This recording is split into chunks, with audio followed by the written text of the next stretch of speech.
So good afternoon to everyone. I'm sure a lot of you have joined over your lunch, so really appreciate that. Thank you. As you know, there are some significant changes coming in the UK's corporate landscape, especially in terms of the new ACSP regime. So I'm delighted to be joined today by Mark from Companies House to discuss these changes and how you and your firms can help navigate them as well. So hopefully what we've got to see over the next hour or so will be a really good insight to you. So what are we going to delve into? So we'll introduce everybody that we've got. We're going to look at the whys, the whats, the hows of ACSP regime and the reasons behind the UK government's decision to implement it. So we'll define what it is and look at the process of becoming one, what the new requirements are, etc. Obviously, as we said, we've got Mark here. So he's going to give us an update as well from that perspective, and then pass over to Graham and we'll look at what those different options mean from your practice, and also that digital first verification and how Amiqus can help. So we've got a lot of people on the call today. Some know Amiqus really well and work really closely with us and our clients. Others not so much, but either way, it doesn't matter. We're here to answer all of your questions and we will delve into that a little bit later. So what I'm going to do now is I'm just going to introduce you to our fabulous speakers for the day. So we've got Graham MacKenzie, who is the Director of AML and Financial Crime Risk here at Amiqus. And we've got Mark Buckley, who's the implementation lead for ACSPs at Companies House. So Graham and Mark have actually worked together previously when Graham was the chair of the AML Supervisory Forum, and we've brought them back together for this. So I'm going to hand over to them both just for a quick introduction, and then we'll get cracking. Graham, over to you. Thank you, Rachel, and thank you everybody for joining today. So hopefully it's going to be an informative and insightful session, and I'm so glad that Mark could join us for today's session. About me, so hopefully many of you on the call will already know me. Director of AML and Financial Crime Risk at Amiqus, formerly the head of anti-money laundering at the Law Society of Scotland. I performed that role for about 8.5 years, building out and standing up the AML supervisory function across the Scottish legal landscape effectively. I was also a member of the Legal Sector Affinity Group over that time and chaired the group responsible for the latest version of the LSAG guidance. As Rachel had mentioned, I was also the chair of the AML Supervisory Forum, which consists of the 22 professional body supervisors, Companies House, HMRC, FCA, HM Treasury, etc. And that is the main UK forum where discussions take place with regards to the AML landscape across the UK, including, for example, the changes brought in by the Economic Crime and Transparency Act, which Mark and I will talk about today. As part of that role, I helped Mark and the team at Companies House roll out some of these changes across the supervisory landscape and ensure that all the dots were joined with regards to the forthcoming changes and the actions which needed to take place by supervisors in this space. So that's enough about me, Mark. Yeah, thanks, Graham. So, like Graham, I've worked in sort of this sphere in terms of compliance, enforcement, intelligence within Companies House for probably about the last 11 years. Stood up our enforcement and intelligence capability way back in 2014. Worked with stakeholders to get the registrar and policymakers and the lawmakers from where we were in terms of happy with the data and many pair of eyes model that we had to changing the law to give the registrar far more powers, which then became the ECCTA. So for the last 3 years, as Graham said, I've been working with supervisory bodies and others to stand up the authorised corporate service provider regime and the enforcement process. And I'll run through that a bit later. Wonderful. Thank you very much, both. Really appreciate that. Good to have two fantastic experts on our panel today. So I'm just going to give everybody a little bit of an intro into Amiqus for those of you who don't know us. So we aim to be an end-to-end AML platform. So we're actually now relied on out by 9 of the 10 biggest law firms in Scotland and an increasing number of firms in England and Wales to do kind of biometric verification, electronic ID&V, source of funds, wealth checking, sanctions, PEPs, adverse media screening, etc. So we are proud to say that we've run over 3 million compliance journeys through Amiqus. And as you can see, we are fast growing and pride ourselves really on having data sourced from gold standard partners such as OnFido, ComplyAdvantage, and TransUnion. And we're trusted at scale. So we do really try to forge trusted partnerships with our clients. Hopefully, a lot of the clients that we've got on today would agree with that. We are one of the fastest growing tech businesses in the UK, and trust, privacy, and accessibility are core to what we do. We're exceptionally proud of that. So just to give you a little bit of background about who we are and what we do. And what I'm going to do now is I'm going to hand you over to the man of the hour, Mark. Over to you. Yeah, thanks. So I'll run through the main recent changes to company law under the ECCTA, namely authorized corporate service providers and the identity verification processes. I'll talk a little bit about the sort of roadmap and what you guys need to be thinking of if you are thinking of becoming an ACSP and getting into the identity verification game, as well as then answering any questions at the end. So next slide. So this slide, who we are, I think I won't patronize everybody on this webinar to tell you who Companies House are. I think this slide is basically just sort of frame the reason for the change. I think it's no secret that historically the registrar has had little to no power to be able to affect information that goes on to the public domain. So she basically had to accept everything that was provided to him. Sorry, we just had a recent registrar change from Louise to somebody else. So I think it's not surprising that companies, limited companies, particularly UK limited companies, are very, very trusted and are a very, very big vehicle for fraud in the UK. So the ECCTA was introduced to give the registrar more powers to be able to query, refuse applications if he deems necessary. And I will go back and forth between she and he, so you'll have to ignore me. Also to give the registrar more powers to understand who is on the register, that they are living, breathing individuals, as well as knowing ultimately who is putting information into public domain. So knowing who is on the register and knowing who is putting information on the register are the two key reasons for identity verification and authorized corporate service providers. So next slide. So as I said, ECCTA gives Companies House power to play a far more sort of significant role in tackling economic crime and supporting economic growth.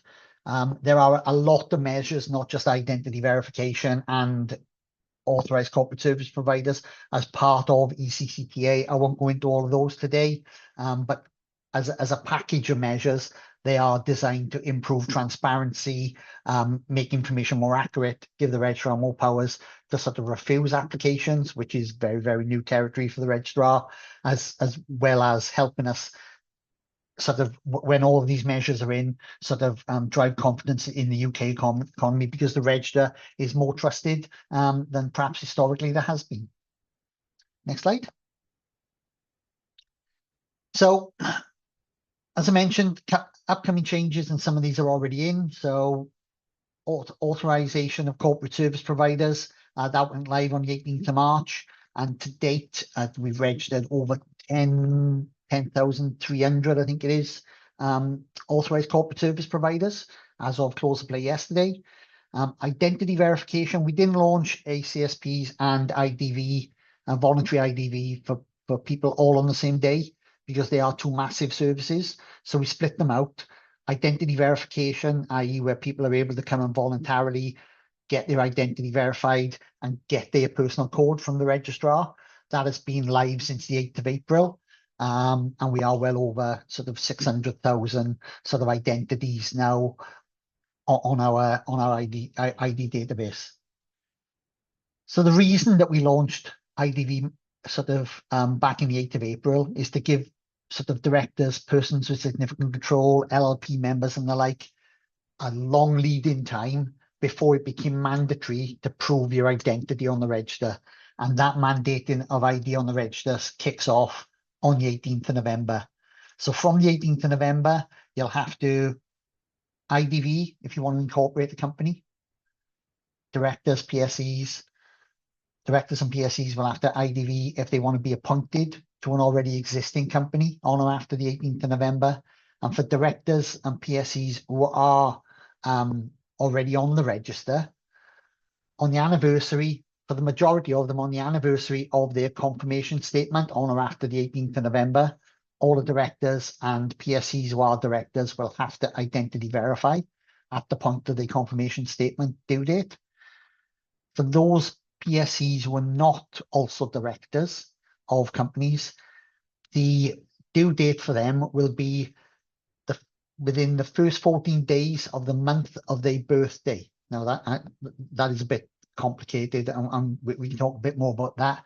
But those are the PSEs who are perhaps just owning shares in a company or just have control, but they are not a director of that company. So there's a slightly different process for those. Next slide, please. So I've kind of gone over this, but 18th of March, ACSP registration was launched. 8th of April, voluntary ID kicked in. Next big step, 18th of November, that's when mandatory ID kicks in. And that is the start of our sort of ingestion of over 6.5 million unique identities on the public register in the course of a year. I worked it out, it's 570,000, I think it is, identities every month for 12 months from the 18th of November. So it is an astronomical sort of task to get everybody's IDs updated. But we've had a really, really long lead-in time with IDV being open. So if you're part of a firm and your confirmation statement is due in November, December, January, get your directors and PSEs identities verified, get their personal codes ready, because you won't be able to file your confirmation statement unless all your directors are ID'd at that point. So if you've got 5 directors and one of them is not ID'd, you won't be able to file your confirmation statement. All of them have to be ID'd at the point of sale. That transition will then run sort of November, December, perhaps into January 2026 with late filings of confirmation statements, at which point the registrar should then know in detail exactly who is attached to which companies right across the register. Whereas at the moment, because of the way that the data is captured and the way that we deduplicate what we class as sort of matches, it's quite inaccurate. And we haven't actually been able to deduplicate PSE since that regime came in, and the ECCTA fixed that. So over time, we'll know as an individual, you are linked to all of these companies as a director and all of these companies as a PSE, which is very, very groundbreaking and new for the registrar. And also that data would be available for people to be able to ingest and analyze through our API. The other part of IDV and ACSP is obviously knowing who is filing information on the register. So the intention at the moment in spring, summer 2026 is to introduce the requirement that anybody filing information with the registrar either has to provide their identity reference if they are filing on behalf of their own company, or an employee of that company is filing on behalf of that company, or if anybody is filing on behalf of a third-party company, they will need to be an authorized corporate service provider and provide those credentials when they submit information. That information will be just ingested naturally if it's a digital filing, but with software and paper, there'll need to be a sort of a way of providing us the credentials on those documents, and we're currently working on that. Next slide, please. So authorized corporate service providers, bit of a mouthful, but essentially all they are third-party presenters. But the third-party presenters must be supervised for AML within the UK, yeah, and they have to make an application to the registrar. So going forward, whereas we've got lots and lots of third-party presenters filing on the register now, we know little of them because we only ingest sort of email addresses. So if that email address is non-specific, then we don't actually know who that presenter is, bar the email. But going forward, every third-party presenter, we will know, we will have had an interaction with them. We will give them credentials. They'll have an account. Their employees will be able to be added to that account. So we'll know who within an organization at any point has actually delivered specific information to the registrar down to a specific email within that ACSP, which again is far, far different to how the registrar works now. I mentioned we've registered over 10,000 ACSPs since the 18th of March. I think if you look at the sort of statistics of the people who can register to become an ACSP, it's between 28 to 30,000. So we are a third of the existing cohort sort of registered already. When at the moment this is purely voluntary, so you don't have to be an ACSP, because as an ACSP, all you would be doing at the moment would be providing ID credentials to the registrar. But when we mandate presenters, if you want to continue to file Companies Act information on the register, you will have to be an ACSP at that point. So we will give plenty of notice of when we are intending of mandating that presenter's requirement. So any of you who are waiting just to sort of register for that will have plenty of time to be able to get registered. As well as the registration process, I'm also responsible for the sort of compliance and enforcement stuff around ACSPs. So the registrar, as well as having the power to register an authorized corporate service provider, also has the power to cease and suspend ACSPs. The ones that we've done at the minute are for natural sort of corporate sort of closures, or people setting up an ACSP and then decided they wanted a different vehicle to be in the ACSP, so they closed one down. But we do have the power to sort of investigate an ACSP if we start to see sort of issues around fraud or non-compliance or willfulness and these kind of things. And we are sort of standing up a compliance and enforcement team to actually start working with ACSPs and working on complaints and issues around ACSP data and other things, which is quite exciting because it's very, very new, but it's also quite frightening at the same time because it's very, very new. When an ACSP identifies individuals, they'll be expected to identity verify their clients to the same standard as our sort of provider.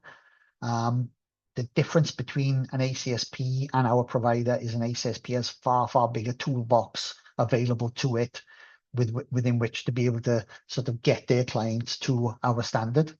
But our standard is a flat standard across the board. So it's not based on risk in the same way that Know Your Customer checks are. This is a flat standard and it is unique to Companies House. And there's lots and lots of guidance on our website as well, which outlines what the requirements are, what the process is, and what categories of documents you can use under which circumstances as well. Next slide. So registering to be an ACSP. So there's essentially two main categories. So when you register the applicant, a relevant person has to be identity verified as part of the application process. So that's either a director of a limited company or a partner of a partnership, or an individual if it's a sole trader. Okay. As well as your supervised firm details, we'll ask for your AML supervisory body member number. This is important. So if you're unsure which number your AML supervisor is sort of provided to the registrar because we've ingested the majority of AML supervisory data. So if you're unsure which membership number, because there are a few depending on which supervisory body you're supervised by, contact your supervisor to find out before making an application, because that is by far the highest reject rate that we've got, is membership number doesn't match. So it's important to check first to make sure that you're providing the correct number when you make your application, to save us having to reject, and then you contact your supervisor. If you do it the other way around, the process should be fair, hopefully, he says, touching wood, fairly seamless. Also, if your business is a sole trader, or what I should say, you don't necessarily have to be a sole trader. If you're supervised as an individual, even if you're running a limited company that is not supervised, you need to make a sole trader application, because that is how you are supervised. You can provide the credentials of your firm or limited entity, but with that you need to provide slightly more information, i.e. name and your date of birth as part of that application. Whereas if you're a limited company that is supervised, you type in your company name and number and your auth code, and then we will reflect the data that we hold on the system, and it's a much more streamlined process. Once you're registered, you get issued with a digital account. And again, this is very, very a unique process, the digital account, and also a unique identity number, which is similar to a company number. It's AP followed by digits, and they are sequential. That's your ACSP number. And once you are registered, you're able to sort of complete identity verification checks and file that information for your clients. For Companies Act filings, you're still doing this under the normal process that you're currently doing. But for identity checks, you would do that through your ACSP account and portal. I mentioned as well, you can add your colleagues to your account. So there are 3 levels. Obviously, there's the account holder who has ultimate control over that ACSP account. My advice is to have somebody else as well as an account holder, in case either you leave an organization or you're not around for whatever reason, and somebody needs to have access to the account. There's an admin layer, which is what I would say, so the middle layer, which is able to add and remove employees off that account. And then obviously at the bottom layer are the sort of employees who would be doing most of the transactional things on your behalf. And again, whenever they present information for the registrar, we will know which employee is doing it, because we hold their credentials. Your employees don't have to ID as part of that process, but they will need to set up a one ID account in order to bind it to your ACSP account. Next slide, please. I mentioned the reasons for rejection. AML number is by far the biggest one. It's about 25% of all rejects. Sorry, 25% of all applications so far have been rejected because of that. And then sort of slightly, or much lower, if your details differ on your ACSP application to the details held by your supervisory body. So if your company's changed its name and hasn't been updated yet, it'll get refused. Also, if you aren't eligible to apply, check with your supervisory body that they do supervise you for AML. So some supervisory bodies, you can be a member to that body, but not supervised for AML. And again, if you aren't supervised for AML, it'll get, hopefully, theoretically get rejected. And duplicate applications, you can only have one ACSP per AML supervised entity. The next slide. So ID requirements, as I said, are going to be rolled out in phases. There's a huge amount of data to onboard. So from the 18th of November, anyone owning or running a company must be identity verified. Over 6.5 million unique individuals to get IDV'd between November 25 and December 26. Voluntary period, if you've got clients, and even if you aren't gonna sort of do the IDV for them yourselves, then encourage your clients to get ID through our One Login service. It's important that they do that, particularly if they've got confirmation statements due in the early part, in the later part this year, the early part of next year. We've registered over 600,000 identity so far, and every day that is sort of increasing in terms of the throughput into those services. I think ACSPs are responsible for about just under 70,000 IDs at the minute, but I think ACSPs are on a steeper curve than OneID because more and more have come into the process, and it took them a time to get these systems up and running. So, you know, every day, more and more IDs are now coming through ACSPs. And I've also put the sort of links to the guidance on this slide for anybody that is considering whether or not to become an ACSP to IDV, or whether they're going to wait until we mandate presenters in spring, summer next year. Thanks. Next slide, please. Sorry, just to add in, we will share those links into the chat as well, and with you afterwards, just obviously where you can't click on them right now. So.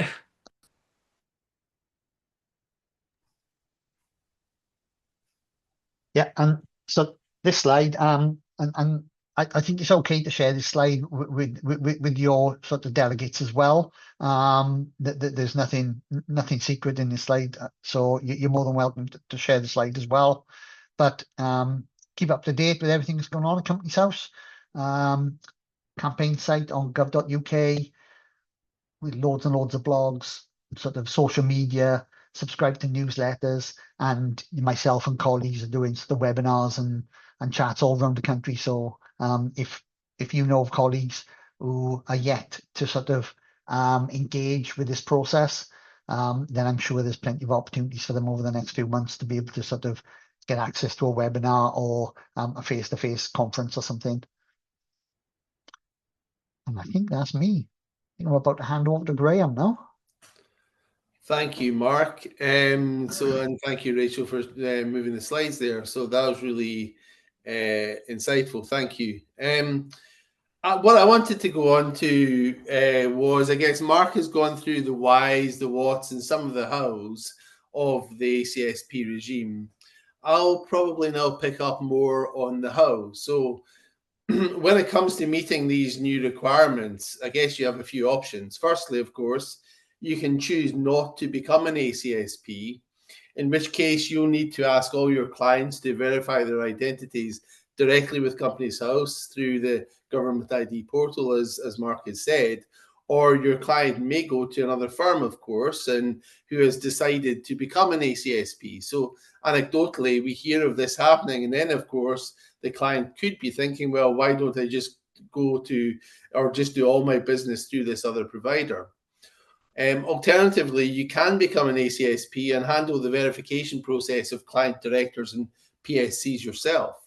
This can be done manually, as Mark has said, or far more efficiently electronically. This is where, of course, Amiqus can come in. We can handle that electronic verification for you.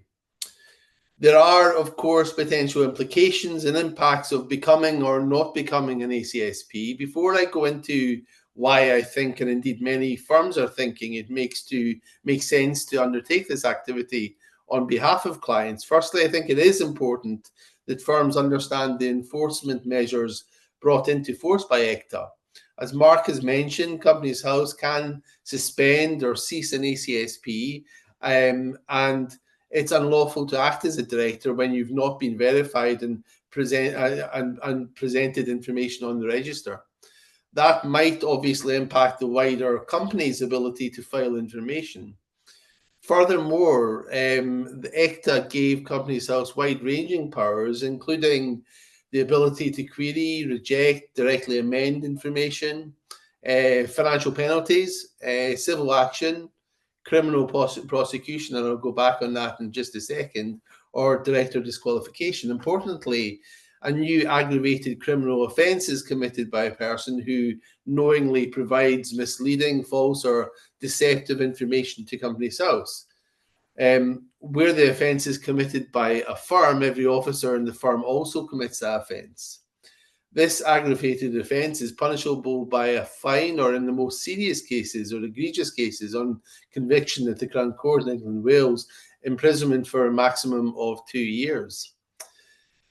In fairness, then, I think that up until now, firms were understandably thinking, well, with so many potential pitfalls, standards of ID&V to adhere to, and risks, including criminal prosecution, and perhaps not that many upsides, clients can verify identity directly with Companies House.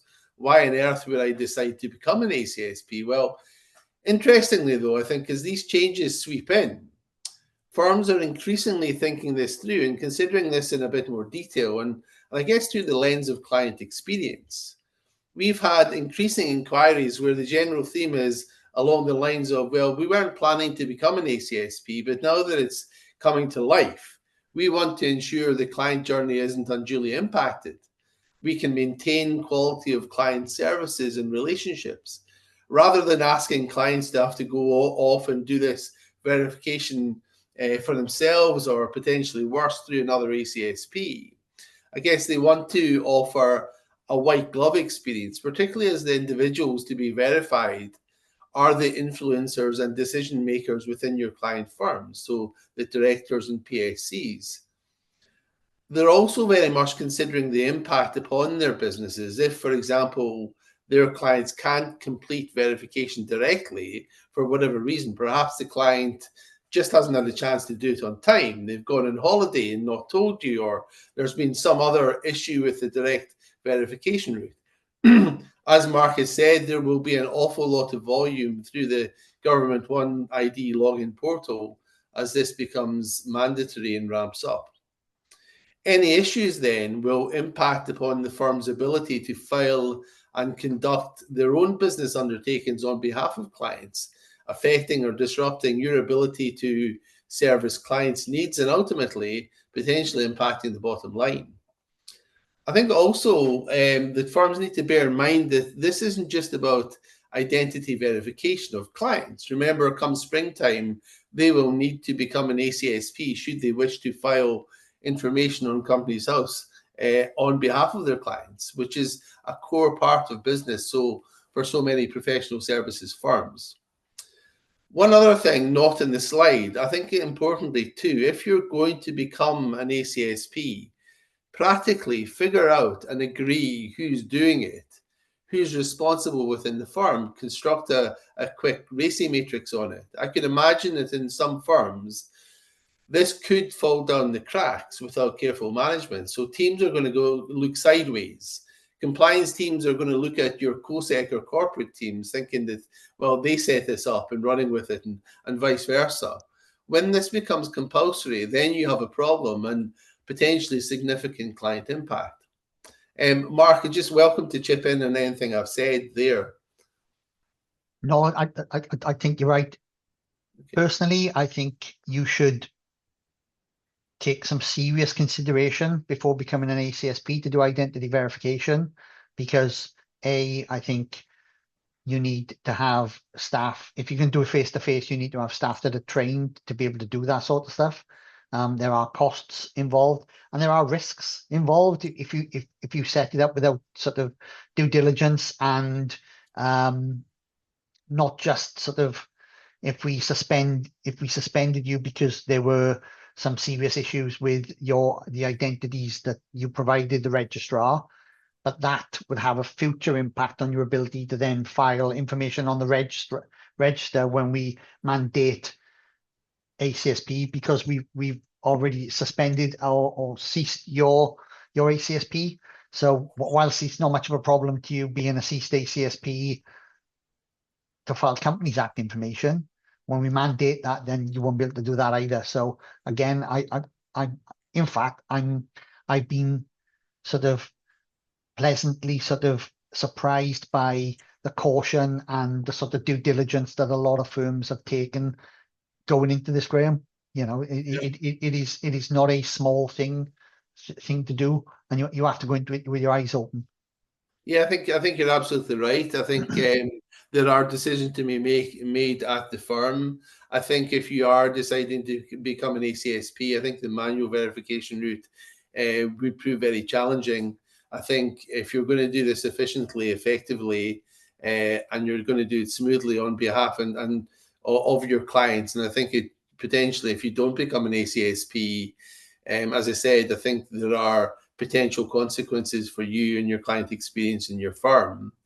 I think that the most efficient and effective way of doing that is through electronic verification, especially given the high standards the companies have set in terms of verification requirements. So it's an important decision, absolutely, but and I know firms aren't taking this lightly, but I think if you are deciding to become an ACSP through the lens of client experience, etc., I think that there are processes to be set up in order for you to do so. I think, Rachel, I think I'm about to talk a little bit more about that on the next slide. Thank you. Thank you. So quite a busy slide up there, but as I've said, if you already are or elect to become an ACSP, electronic verification is the most secure and efficient and effective option. There are, as we've said, certain pretty robust guidance requirements you must follow, and I think there will probably be one or two questions on that in the Q&A session. If you're going to choose to become an ACSP in terms of the strength of verification performed, if you've decided to become an ACSP, but you're looking to undertake those checks manually, as Mark says, by obtaining and inspecting original copies of passports, etc., well, the Companies House guidance stipulates that the person examining the documents must be trained in detecting false documents and be familiar with the guidance on examining ID documents to detect basic forgeries. I've talked about these stringent standards, including verification across multiple sources and the need to validate cryptographic features of documents. If I'm just to highlight a few of the bullet points up on this slide there, Amiqus certainly meets these standards by offering the biometric ID verification, multi-source address verification, and validation of the cryptographic features. This effectively means using NFC technology, so the same technology which allows you to tap your phone to pay for things, for example, to read the RFID chip embedded in most modern ID documents and passports. This then validates the details of the document holder as an individual and then corroborates those details to those contained on the ID document itself. We've pre-built forms and templates and created workflows within the Amiqus platform in order that you can quickly and easily collect the correct details and documents depending on where your client is in the world, for example, where their PSCs and directors sit, and what documentation they are required to submit accordingly. We're a UK Government Trust Framework accredited provider, and we offer this simple kind of intuitive app experience for clients. Our service is backed by AML expertise and really good quality technical support and probably really crucially clear, time-stamped and easily accessible record keeping and audit trails. So it's really important to ensure good quality record keeping in this, because in due course and at some point, those records are likely to be checked either by Companies House or through your supervisory body. Records must be kept for 7 years after verification. So on that note, Rachel, if I could hand back to you and we'll kick into a Q&A session. Thank you. Absolutely. Thank you very much, both. That was fantastic and really insightful. So really appreciate that. We have got quite a few questions that have come through. I'm going to start with one, which, Graham, is going to be for you. You've just covered this, but the question was, how can Amiqus help us fulfill the Companies House requirements? So just if there's anything else that you'd like to add on that front. I'm on mute there again, sorry. I mean, just to add there's the kind of clear guidance or the clear details I put on the last slide in terms of all the sort of different things there. I should also add that there are blogs on our website and information on our website with regards to how we fulfill those stringent Companies House requirements there. So, I mean, basically, when we're talking about it, we do two key things. So if you are to verify identity, what are you verifying? you're verifying the name, the date of birth, and the address history for over 12 months for ACSP. How do we do that? Well, we use name and address. We do name and date of birth. We do biometric verification through Onfido. We do facial recognition as well. And then we can use TransUnion for UK addresses, certainly, to do 12 months of address history. If that's not available because it's international, we have kind of document upload facilities as well. So international PSCs or directors can upload the required documentation securely through the Amiqus platform. Thanks. Fantastic. Thank you very much. Okay, so first question that isn't to do with the Amiqus platform, excuse me. If you're a solicitor and verify ID for an individual as an ACSP, am I required to inform Companies House of the ID verification so that they in turn generate a personal code for the individual to complete registration? Right. So if that is your intent, so you've set yourself up as an ACSP, you've identity verified your client with the intent to provide those details to the registrar, then through your sort of ACSP portal account, there is a sort of service within there to be able to provide your client's details to the registrar companies. So name, address, date of birth, and then the credentials of the documentation that you used to verify your client. So if it's a passport, you provide us with a passport number, the expiry date, those kinds of things. When you press send on that application, there's no human intervention at all at Companies House. It's our database. And then via the email that you would have provided, we will send the personal code to your client via that email. So it's important that you get that email correct. But if you don't, then again, you can just contact the registrar and explain, oops, I messed up my client's email, and we can amend that and then cancel the old code and reissue a brand new one. So, you know, we do have a lot of processes to sort of fix error in the process and to ensure your clients get their personal code ahead of when they are due to file a confirmation statement. If you aren't going to set up as an ACSP, but you ID'd your client for know your customer checks under the AML requirements, then you aren't legally required, or there's no legal imperative on you to provide the identity information to the registrar. Identity verification provision to the registrar is voluntary, so it's not a mandatory requirement. Your clients have to IDV and provide a personal code, but you don't have to do it for them. Again, that's a business choice. Fantastic. Thank you very much, Mark. That's great.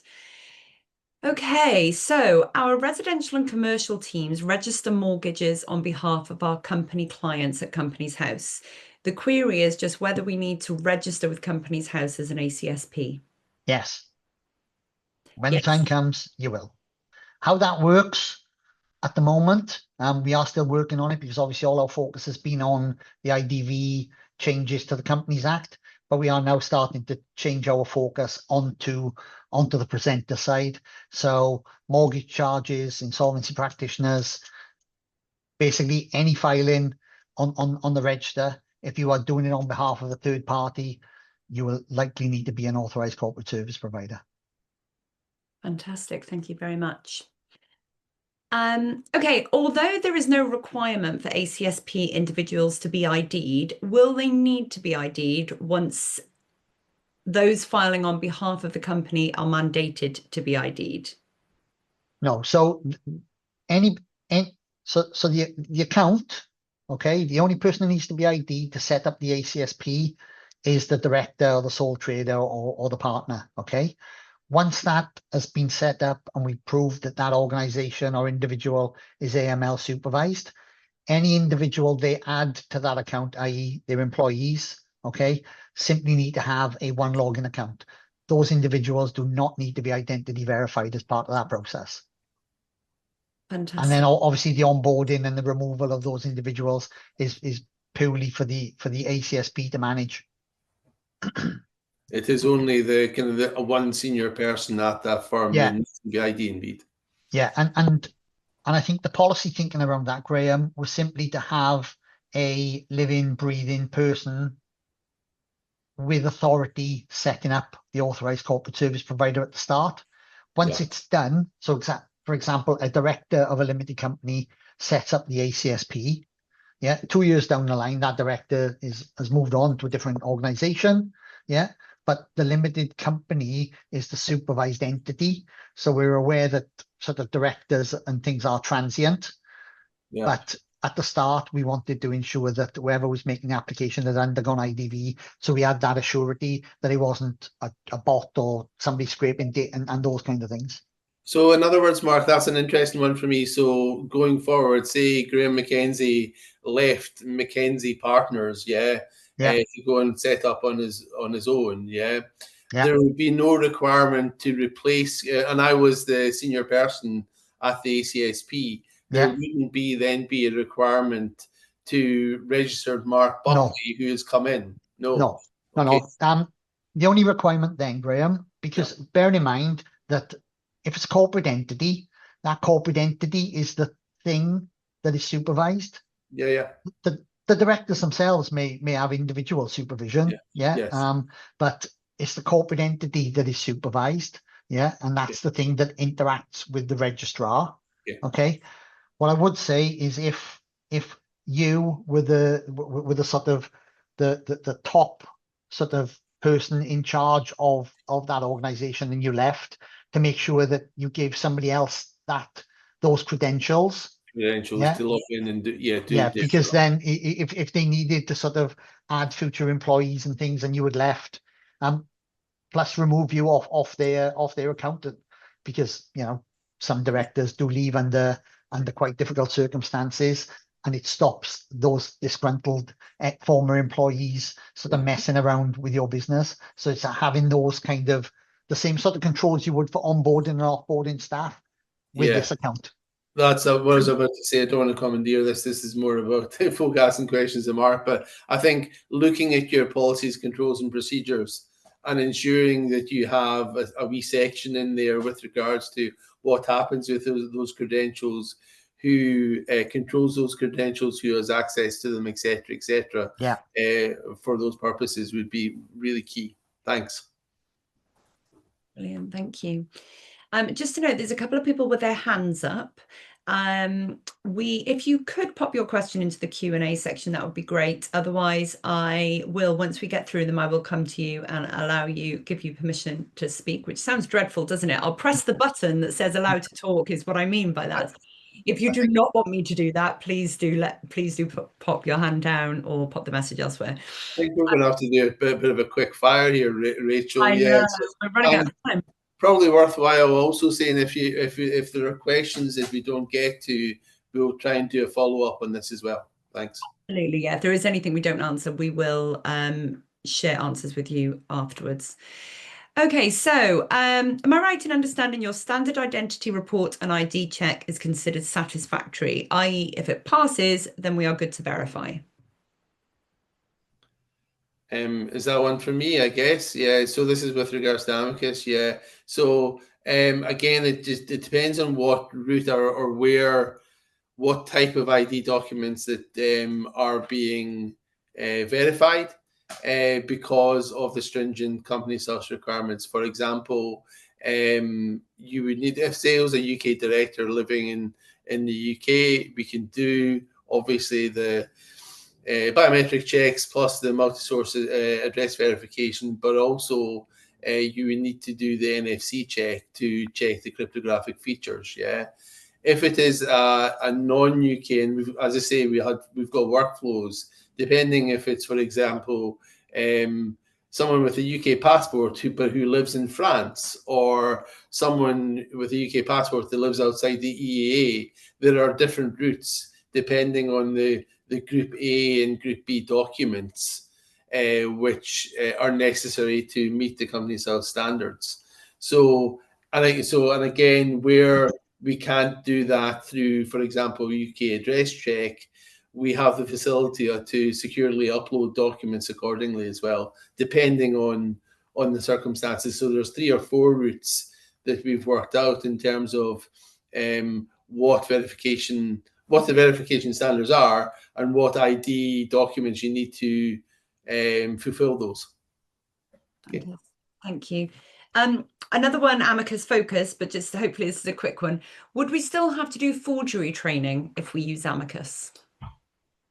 I would, as a former AML supervisor, I would always advocate you do some sort of fraudulent document training. But that said, Amicus again uses biometrics.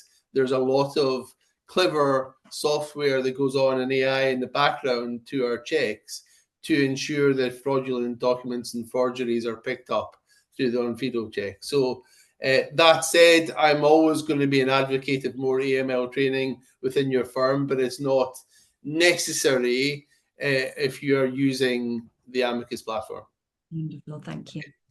I think I'd add to that if you were thinking of doing identity verification, doing it manually, i.e. face-to-face with your clients, then I think that type of training is a must. Yeah, 100%. Yeah, if you're doing it manually, yes, it is a must, and the company's house stipulates it is a must. But if you're doing it electronically through, as you know, Amicus, you don't need to insofar as that. Yeah, exactly. Thank you. Right, we're back over to you now, Mark, I believe. So will it be visible on companies' house records if a client has verified their own identity? And if so, how will this be displayed? Okay, so it will be visible when a person is identity verified, and it'll be flags on the sort of the directors sort of listings on our API, on our output products. What I should say as well is if somebody is identity verified via an ACSP, then not only is there a flag, but there's also a statement that goes alongside that individual to say who they were verified by, when, and who that supervisory body is. And that's a statutory requirement under ECCTA. Fantastic, thank you. When colleagues sought home office training a few months ago, there appeared to be very little available. Are you aware of any providers now offering this more widely, or of any recommended sources where such training can be accessed? Okay, well, I can't recommend sources, obviously, because I'm a government employee, but I think the Home Office refused to train Companies House. So we have sourced our own sort of private company to train our teams. I think they start that next week. But yeah, all I did was go online and type in identity verification training, and a whole list of providers within the UK comes up. So I haven't looked any further than that, but I was getting that question quite a lot in meetings. So I thought I'd test theory if people couldn't find and why.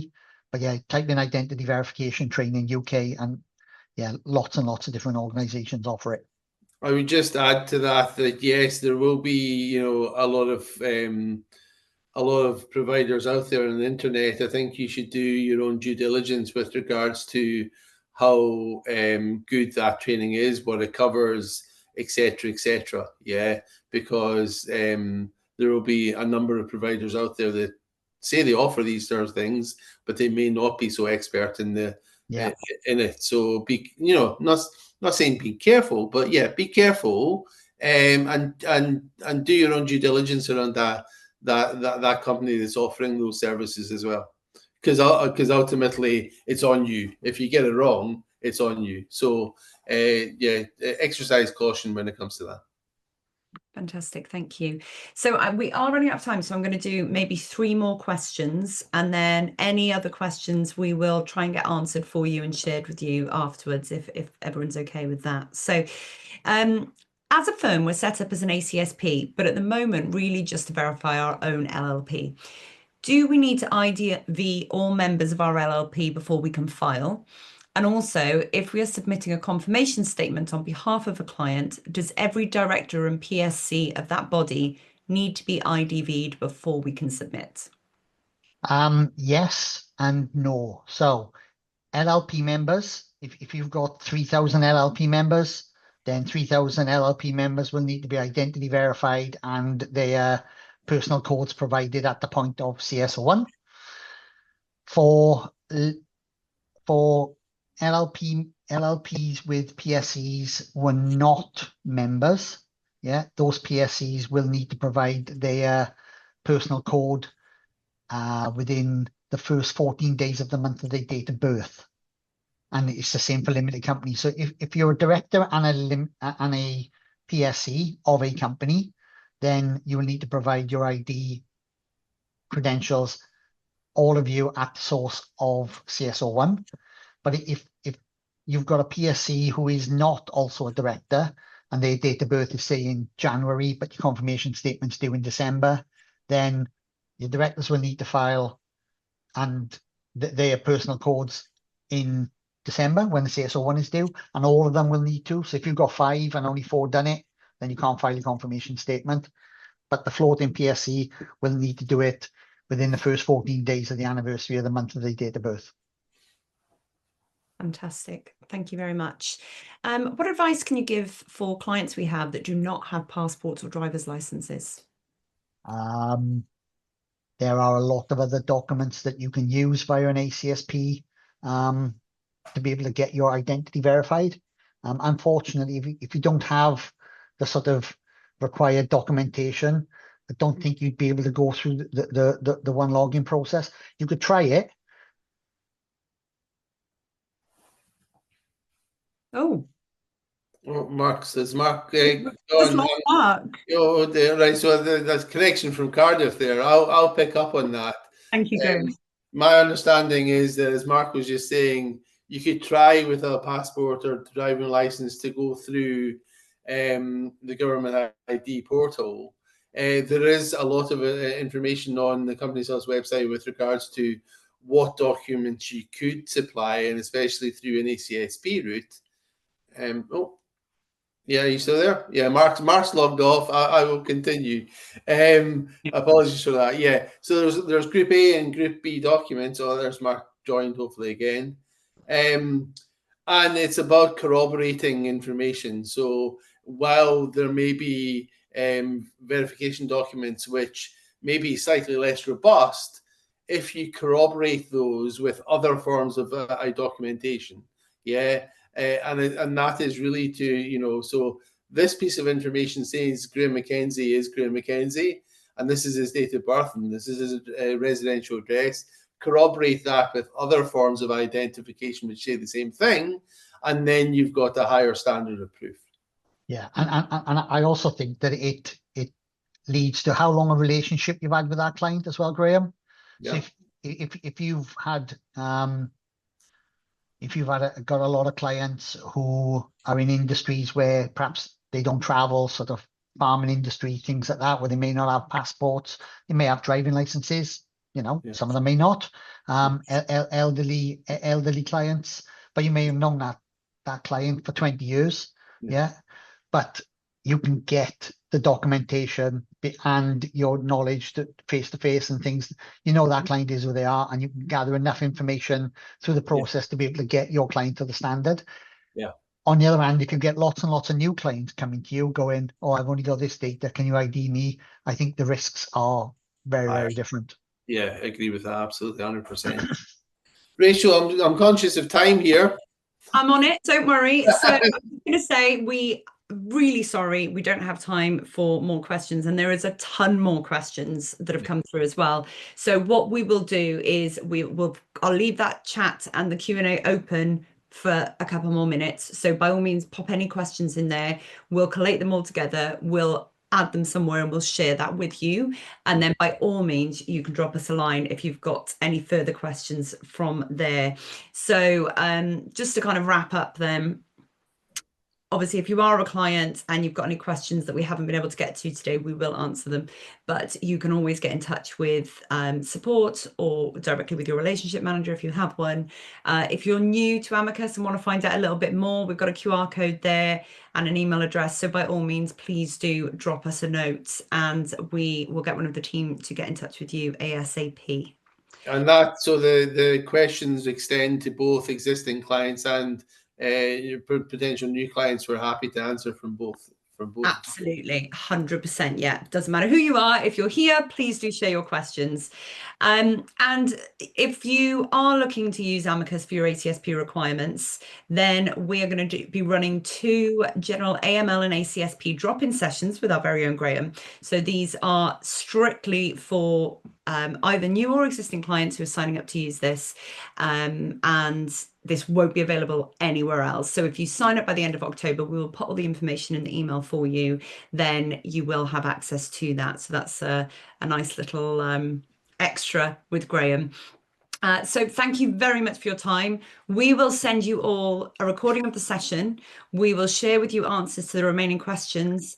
We'll put the links in that Mark kindly shared in his slides as well. And then if you've got any other questions, please do send them our way and we'll be really happy to help. A huge thank you to Mark for joining us today and answering all those questions, and to Graham for your time as well. I hope that it was useful for everybody. As I say, we will still answer those questions. So I'm going to, I will stop the recording now, but I will leave, like I say, I'll leave the Q&A open until 2:05. So by all means, please chuck any more questions in there and we will kind of collate them all together and share them out with you. So thank you again, everybody, for joining. Thank you, Mark. Thank you, Graham, for your time. That was absolutely fantastic, and hope to speak to you all soon. Thank you. Thank you, folks. Thanks, Bye-bye. Bye-bye.